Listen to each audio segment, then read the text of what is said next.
Hey, welcome to Arrange Wave. Today we're going to talk about how to use an accented click. First thing you're going to do is make a MIDI track. And you're going to rename it Click. Then you're going to tab over, go to your drum folder, and pull drum rack onto your track. Then you're going to find a click sound. I like to use RIM 707. We're going to drag that onto C1 in the drum rack.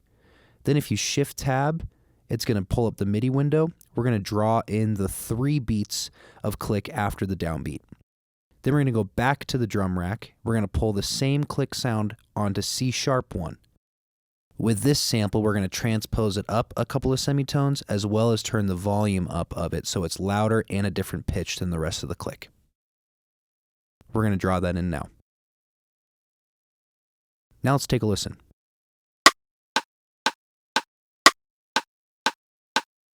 As you can hear, the first click sound is higher pitched and louder than the rest of the click.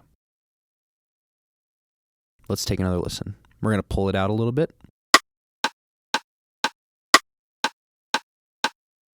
Thanks so much for watching. Let us know in the comments what we missed and what you want us to talk about next.